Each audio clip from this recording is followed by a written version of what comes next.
students, today I am going to explain about section B type of questions, MCQ type for CBSE term 1 examination of subject computer science, code 083. In my last lecture I have explained 25 questions of section A type of questions. Now before I begin, I will give you the general instructions of again the question paper which you are going to attempt in board examination for computer science. First one is that the entire question paper is divided into 3 sections, A, B and C. Section A consists of 25 questions. You will have to attempt any 20 questions. Section B will consist of 24 questions. You will have to attempt any 20 questions. Section C consists of 6 case study based questions and you will have to attempt any 5 questions. All questions carry equal marks. Let us begin with the practice paper 2. Section B type of questions. Now this is the first question. What is the output of the following code? T equal 400 comma print T into 2. Now see here, if we write T equal, this you will have to understand 400 also within parenthesis but without comma, then it will be considered as, this T will be considered as integer type. But since comma is there, so that means it will be of type tuple.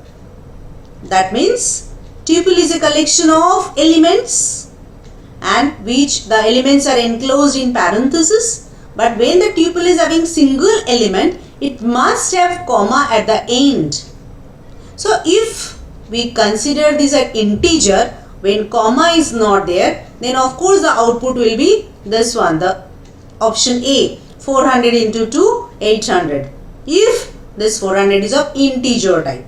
But now since comma is there at the end, so it will be considered as tuple type and so output will be T into 2, it will produce the output option B, that is that value will be repeated twice and of course parenthesis also should be there. So 400 comma 400 should be the correct option. Okay, let us now move on to the question number 2.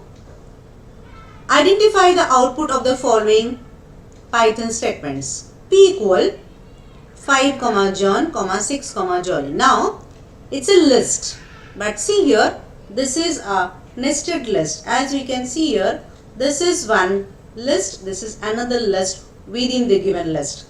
So this first one is at index 0 and second one is at index 1.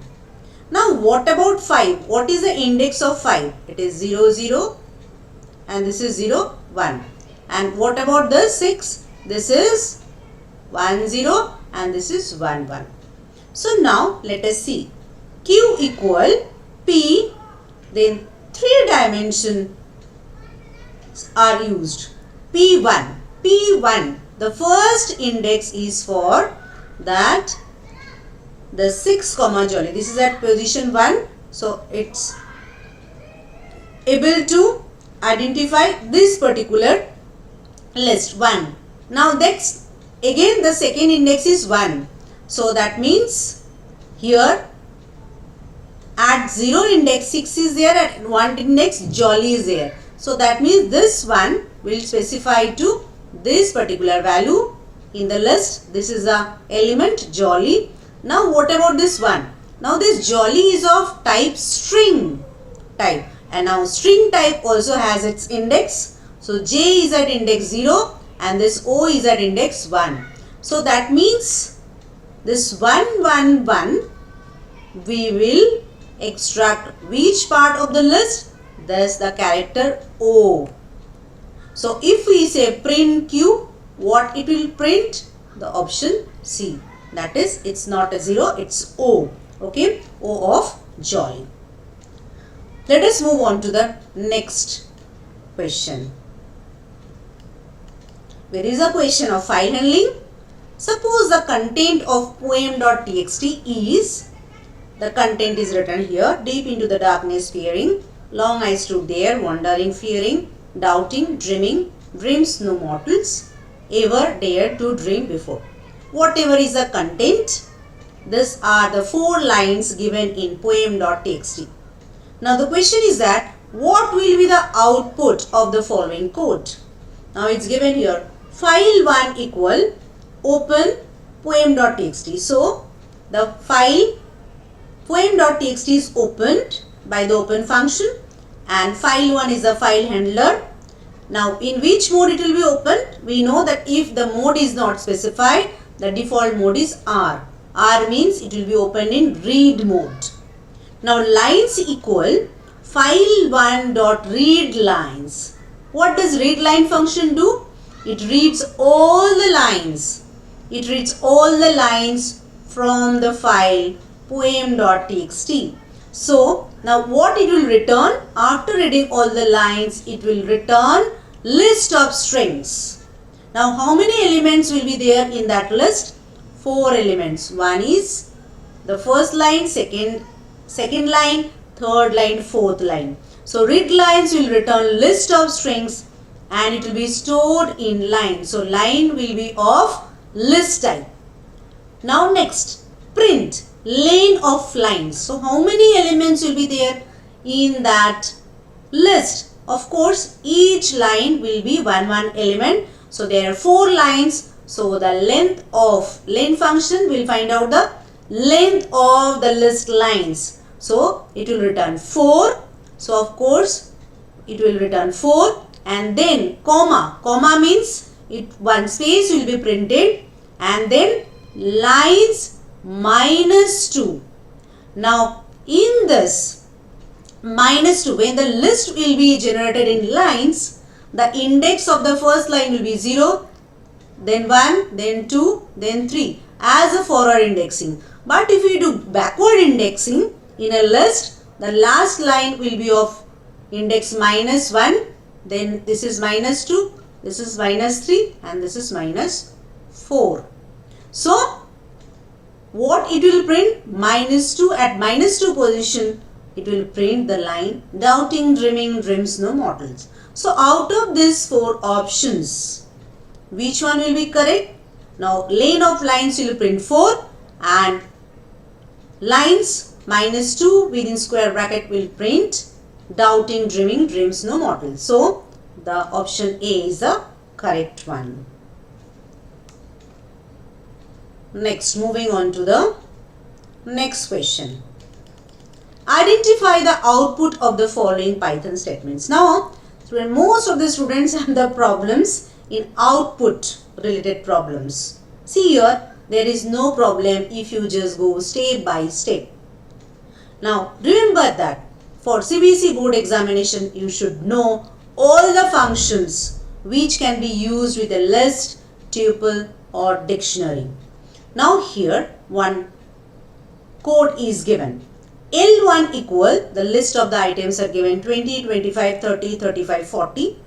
L1 dot insert function is called. Okay, 2, 4. Now here you remember that insert function of a list takes 2 parameters. First one will specify the index and second parameter will specify the value.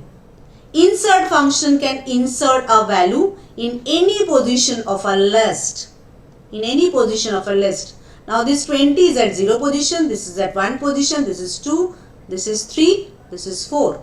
So that means the index of list are 0, 1, 2, 3, 4. Now at 2 index, this code will insert 4. So at 2 index, that means 20, 25, after that this 4 will be inserted.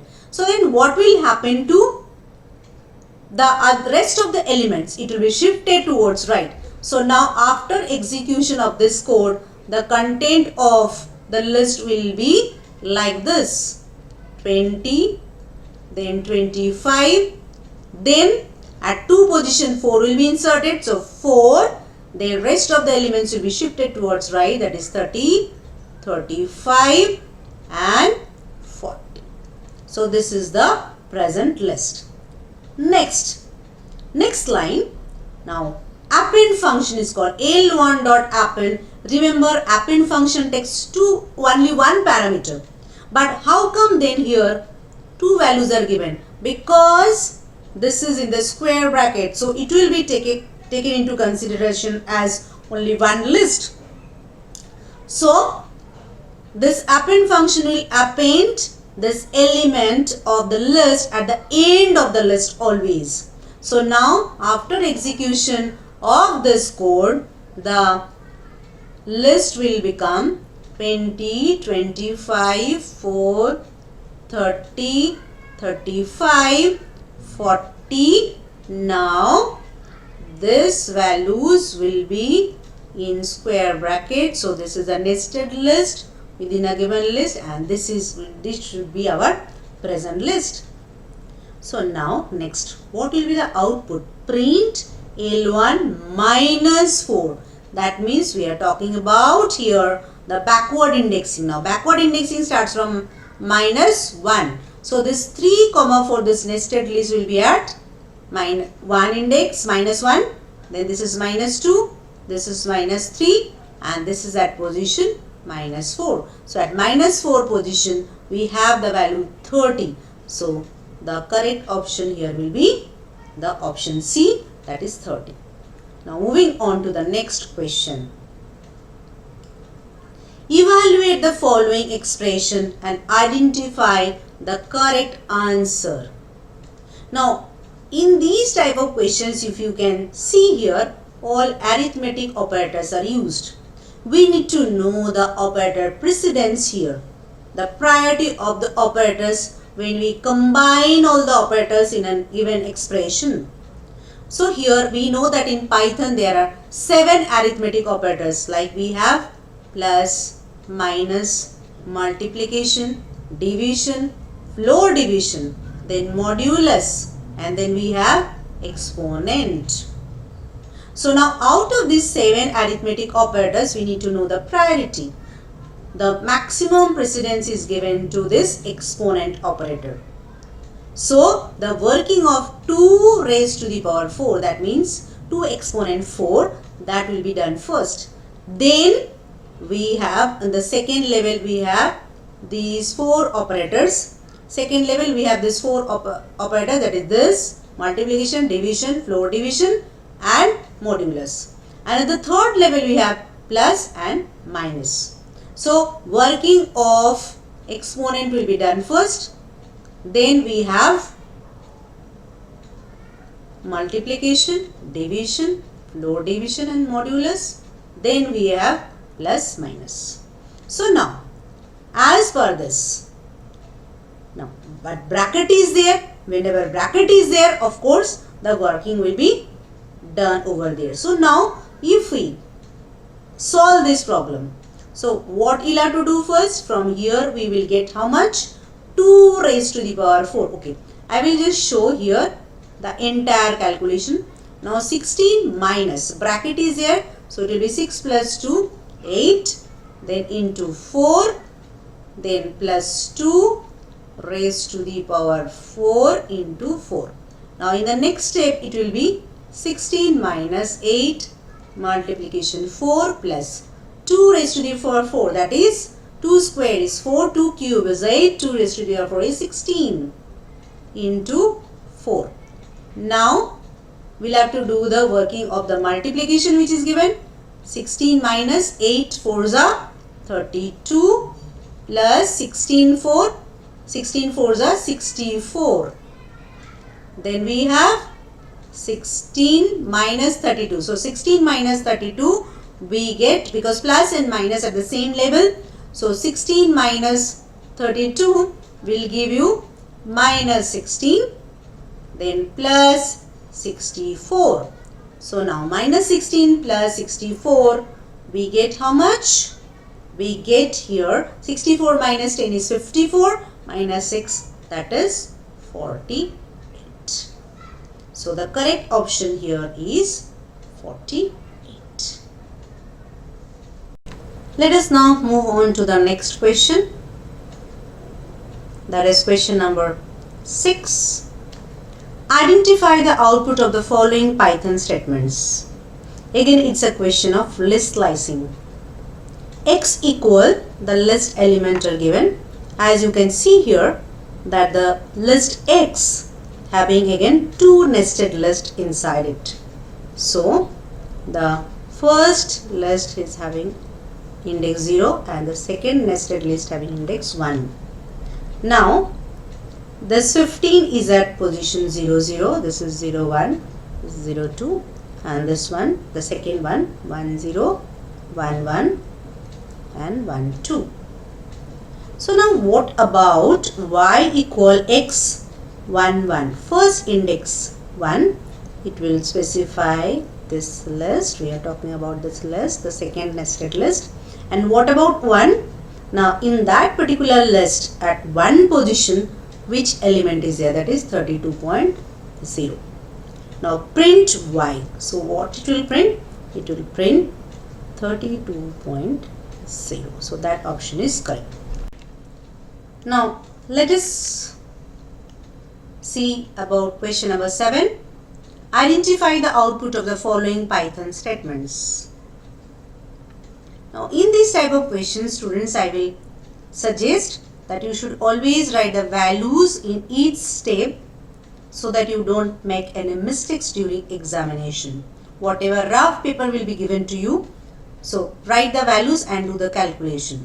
So initially x equal 1, so we'll write here x is 1. Next, y in range. Now range function, we know this is the start value, this is stop value, this is step value. So initially the value of y is 1. Now since the step value is 2, so the value will be like 1 3 5 7. Now here the stop value 8 means the value of y can go till 7, that is minus 1. Now what about this plus equal? This is augmented assignment operator. We have 7 arithmetic operators, so we have 7 augmented assignment operators. So plus equal, the meaning of this is that x equal x plus y plus 2. So now if you put the values, here initially value of x is 1, the value of y is 1 and 2. So we get here 4. Now next step, the value of y will not be 2. Since the step value is 2, so y value will be 1 plus 2, 3. So next value of y will be 3. So now what will be the value of x in this iteration? X equal, now the value of x is 4. So 4 plus y value is 3 plus 2. So we get here 4 plus 3, 7 plus 2, 9. Next the value of y will be 3 plus 2, 5 because the step value is 2. So now what will be the value of x? X will be, now x is 9 presently, plus y value is 5 plus 2. So we get here 9 plus 5 is 14 plus 2, 16. Now what about the next iteration? Let us just erase out this step.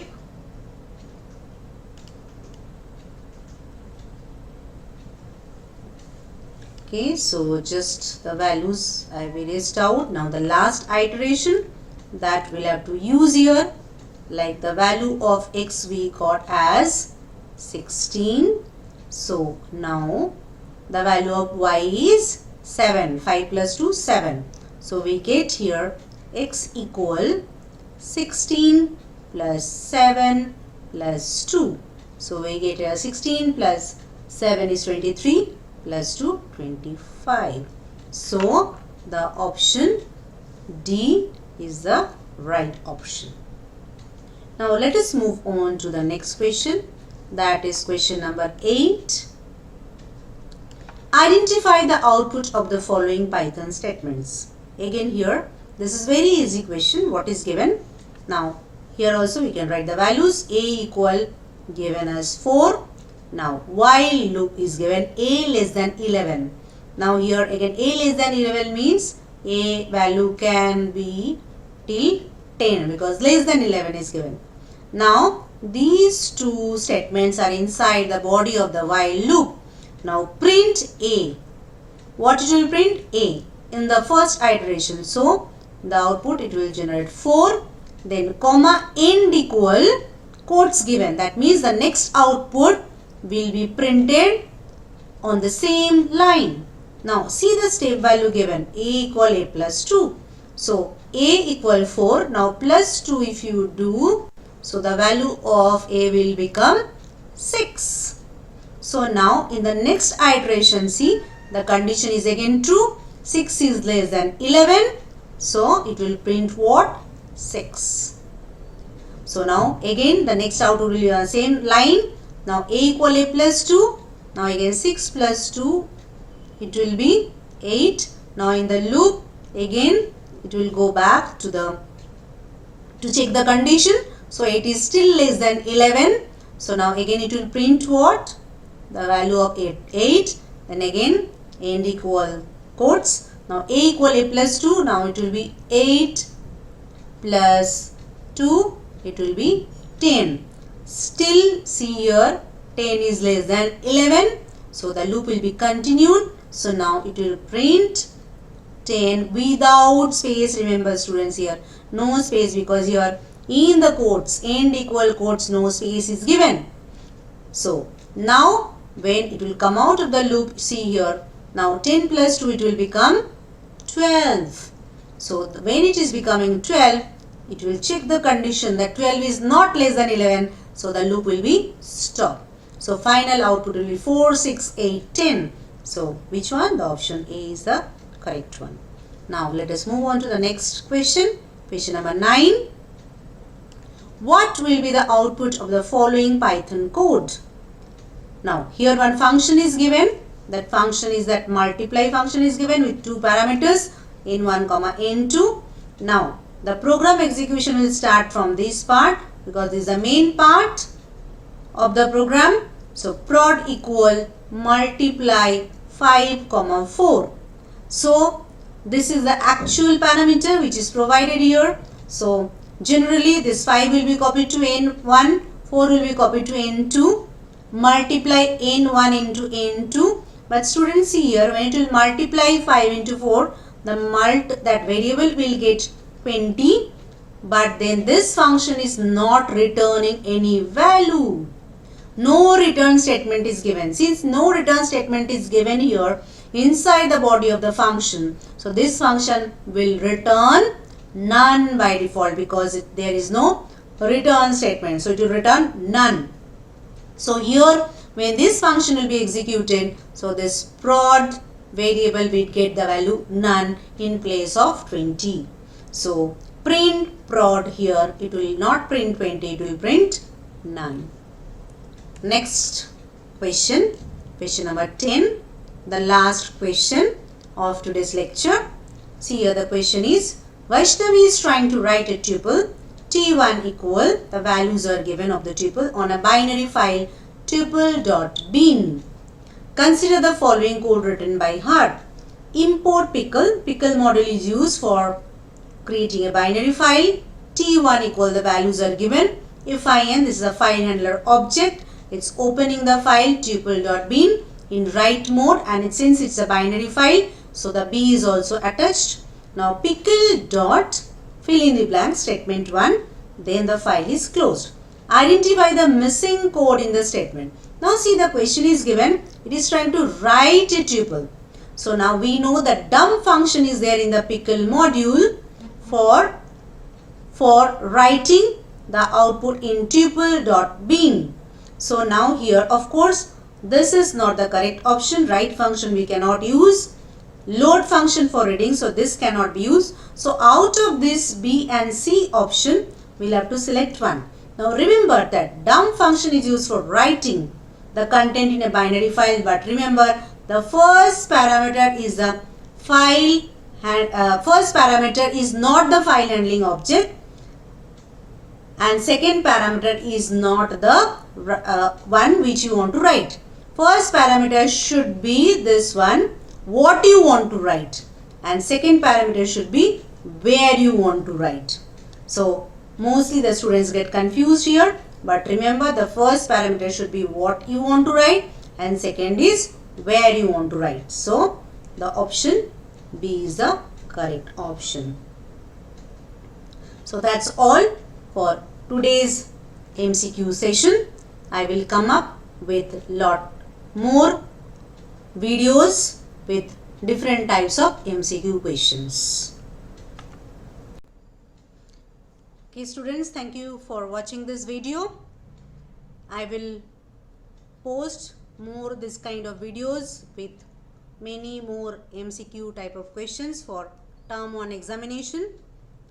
Please do subscribe my channel and click on the bell icon for the notification, and please do not forget to like my channel. Thank you.